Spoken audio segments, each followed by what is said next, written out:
ವೀಕ್ಷಕರೇ, boss TV ವಿಶೇಷ ಮತ್ತೊಂದು ಸಂಚಿಕೆಗೆ ತಮ್ಮೆಲ್ಲರಿಗೂ ಕೂಡ ಸ್ವಾಗತ. ನಾನು ಪಲ್ಲವಿ ರಾಜ್. ವೀಕ್ಷಕರೇ, ಸೋಷಿಯಲ್ ಮೀಡಿಯಾದಲ್ಲಿ ಸದ್ಯಕ್ಕೆ ಶ್ರೀದೇವಿ ಭೈರಪ್ಪ ಅವರು ಹಾಕಿರುವಂತಹ ಪೋಸ್ಟ್ ದೊಡ್ಡ ಮನೆಗೆ ಸಂಬಂಧಪಟ್ಟಂತೆ ವೈರಲ್ ಆಗ್ತಾ ಇದೆ. ಶ್ರೀದೇವಿ ಅವರು ಹಾಗೆ ಯುವ ಅವರು ಮದುವೆಯಾಗಿ ಸಾಕಷ್ಟು ವರ್ಷಗಳಾಗಿತ್ತು. ರೀಸೆಂಟ್ ಆಗಿ ಅಂದರೆ 1 ವರ್ಷದ ಹಿಂದೆ ಅವರು ಡಿವೋರ್ಸ್ಗೆ ಅರ್ಜಿಯನ್ನು ಸಲ್ಲಿಸ್ತಾರೆ. ನಂತರದಲ್ಲಿ ಇಬ್ಬರು ಕೂಡ ಒಬ್ಬರ ಮೇಲೆ ಒಬ್ಬರು ಆರೋಪವನ್ನು ಕೂಡ ಹಾಕೊಳ್ತಾರೆ.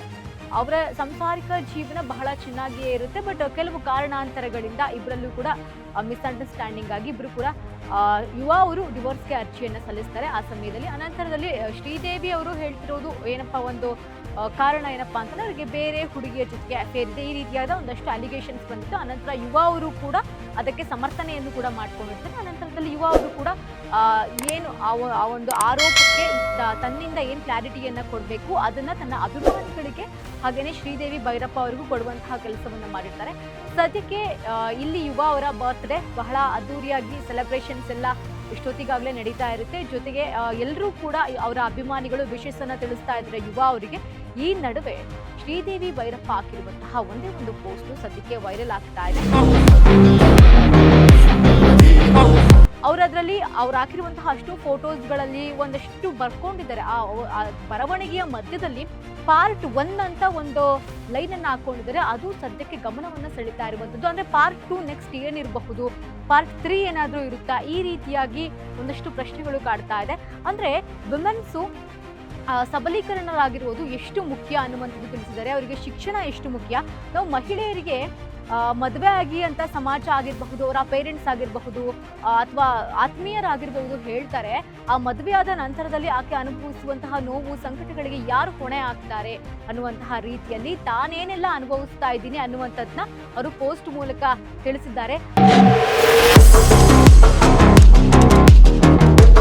ಅಂತಂದ್ರೆ ಬೆದರಿಕೆ, ಒಂದ್ ಕಡೆಯಿಂದ ಅವರಿಗೆ ಬೆದರಿಕೆ ಬಂದಿತ್ತಂತೆ. ನಾನು ಮದುವೆ ಆದ ನಂತರದಲ್ಲಿ ಅಥವಾ ಮದುವೆಯ ಹಿಂದಿನ ದಿನಗಳಲ್ಲಿ ನಾನು ನೀನು ಜೊತೆಗಿದ್ದಂತಹ ಒಂದಷ್ಟು ಫೋಟೋಸ್ಗಳು ಏನಿದೆ, ನಿನ್ನ ಹತ್ರ ವಿಡಿಯೋಸ್ಗಳು ಏನಿದೆ, ಅದೆಲ್ಲವುದನ್ನು ಕೂಡ ಡಿಲೀಟ್ ಮಾಡಬೇಕು ನೀನು ಅಂತ ಹೇಳಿ ಒಂದಷ್ಟು ಬೆದರಿಕೆ ಬಂದಿತ್ತಂತೆ. ಆ ಬೆದರಿಕೆಯ ಬಗ್ಗೆ ಯುವ ಅವರ ಬರ್ತ್ಡೇ ದಿನವೇ ಅವರ ಪತ್ನಿ ಶ್ರೀದೇವಿ ಅವರು ಹಾಕೊಂಡಿರುವಂತಹ ಪೋಸ್ಟ್ ನಲ್ಲಿ ನಾವು ನೋಡ್ತಾ ಹೋಗ್ಬೋದು.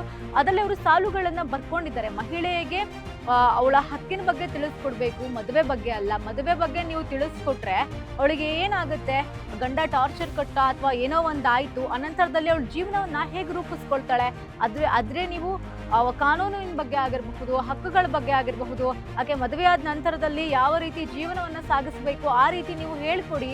ಅವಾಗ ತನ್ನಷ್ಟಕ್ಕೆ ತಾನೇ ಆಕೆಗೆ ಜೀವನವನ್ನ ಹೇಗೆ ರೂಪಿಸ್ಕೊಳ್ಬೇಕು ಅಂತದ್ದು ಗೊತ್ತಾಗ್ತಾ ಹೋಗುತ್ತೆ, ಆಕೆ ಕೂಡ ತಿಳ್ಕೊಳ್ತಾಳೆ ಅನ್ನುವಂಥದ್ದು ಇಲ್ಲಿ ಶ್ರೀದೇವಿ ಅವರು ಹಾಕಿರುವಂತಹ ಒಂದು ಪೋಸ್ಟ್ ನಲ್ಲಿದೆ.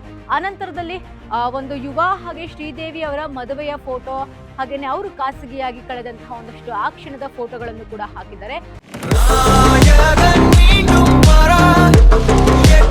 ಜೊತೆಗೆ ಫ್ಯಾಮಿಲಿ ಫೋಟೋಸ್ಗಳನ್ನು ಕೂಡ ಇಲ್ಲಿ ಶ್ರೀದೇವಿ ಅವರು ಹಾಕಿ, ನನಗೆ ಈ ರೀತಿಯಾದಂತಹ ಬೆದರಿಕೆ ಬಂದಿದೆ, ಈ ಬೆದರಿಕೆಯಿಂದ ನಾನು ಹೇಗೆ ಪಾರಾದೆ, ನನ್ನ ಜೀವನವನ್ನು ನಾನು ಹೇಗೆ ರೂಪಿಸ್ಕೊಂಡೆ, ಅವ್ರ ಬೆದರಿಕೆ ಹಾಕಿದ ತಕ್ಷಣ ನಾನೇನು ಹೆದರ್ಕೊಳ್ಳಿಲ್ಲ, ನಾನು ಮುಂದೆ ಬಂದೆ, ಒಂದು ಪೊಲೀಸ್ ಆಗಿರಬಹುದು, ಕಾನೂನು ಆಗಿರಬಹುದು, ನನಗೆ ರಕ್ಷಣೆ ಕೊಡಲಿಕ್ಕೆ ಇದ್ರು ಅನ್ನುವಂತಹ ರೀತಿಯಲ್ಲಿ ಅವರು ಹಾಕೊಂಡಿರುವಂತಹ ಪೋಸ್ಟ್ನಲ್ಲಿ ನಾವು ನೋಡ್ತಾ ಹೋಗ್ಬೋದು. ಸಾಮಾನ್ಯವಾಗಿ ಯಾವುದೇ ಹೆಣ್ಣು ಮಕ್ಕಳು ಹೇಗೆ ಇಂಡಿಪೆಂಡೆಂಟ್ ಆಗಿರಬೇಕು, ಜೊತೆಗೆ ಮದುವೆಯಾದ ನಂತರದಲ್ಲಿ ಗಂಡ ಏನಾದರೂ ಅಫೇರ್ ಏನಾದರೂ ಇಟ್ಕೊಂಡಿದ್ರೆ ಅಥವಾ ಆಕೆಗೆ ಟಾರ್ಚರನ್ನು ಕೊಡ್ತಾ ಇದ್ರೆ ಆ ಟೈಮ್ನಲ್ಲಿ ಆಕೆ ಹೇಗೆ ಆಚೆ ಬರಬೇಕು, ಅದರಿಂದ ಇಡೀ ಸಮಾಜ ನಮ್ಮ ಮೇಲೆ ದೂರ್ತಾ ಇರುತ್ತೆ, ಎಲ್ಲರೂ ನಮ್ಮ ಮೇಲೆ ಕಂಪ್ಲೇಂಟ್ ಮಾಡ್ತಾ ಇರ್ತಾರೆ. ಆ ಟೈಮ್ನಲ್ಲಿ ನಾವು ಹೇಗೆ ಅದರಿಂದ ಹೊರಗೆ ಬರಬೇಕು, ಎಲ್ಲದಕ್ಕೂ ನಾವು ರಿಯಾಕ್ಟ್ ಮಾಡುವಂತಹ ಅವಶ್ಯಕತೆ ಇದೆಯಾ, ಇನ್ ಕೇಸ್ ನಾವೇನಾದ್ರು ರಿಯಾಕ್ಟ್ ಮಾಡಿದ್ರೆ ಅದು ಹೇಗಾಗುತ್ತೆ ಅನ್ನುವಂಥದ್ದು ಹೇಳಿದ್ದಾರೆ. ಜೊತೆಗೆ ತಾಳ್ಮೆ ಅನ್ನೋದು ಒಂದು ಹೆಣ್ಣಿಗೆ ಎಷ್ಟು ಮುಖ್ಯ. ನನ್ನ ಜೀವನದಲ್ಲಿ ನಾನು ತಾಳ್ಮೆಯಿಂದ ಇದ್ದಿದ್ದಕ್ಕೆ ನಾನು ಇಲ್ಲಿ ತನಕ ಬಂದಿದ್ದೀನಿ. ತಾಳ್ಮೆಯಿಂದ ಇರಲಿಲ್ಲ ಅಂದಿದ್ರೆ ಬಹುಶಃ ನಾನು ಇಲ್ಲಿ ತನಕ ಬರೋದಿಕ್ಕೆ ಆಗ್ತಾ ಇರಲಿಲ್ಲ.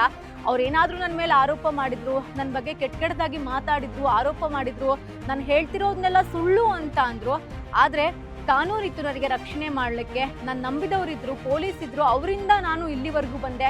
ಎಲ್ಲದಕ್ಕೂ ತಾಳ್ಮೆನೇ ಉತ್ತರ, ಕಾಲನೇ ಎಲ್ಲದಕ್ಕೂ ಉತ್ತರ ಕೊಡುತ್ತೆ, ನೀವೇನು ವರಿ ಮಾಡ್ಕೋಬೇಡಿ ಅನ್ನೋ ರೀತಿಯಲ್ಲಿ ಮಹಿಳೆಯರಿಗೆ ಇಲ್ಲಿ ಶ್ರೀದೇವಿ ಅವರು ಒಂದು ಸಂದೇಶ ಕೊಟ್ಟಿದ್ದಾರೆ. ಜೊತೆಗೆ ತಾನು ಹೋರಾಡಿದಂತಹ ದಿನಗಳ ಬಗ್ಗೆನೂ ಕೂಡ ಹೇಳಿದ್ದಾರೆ.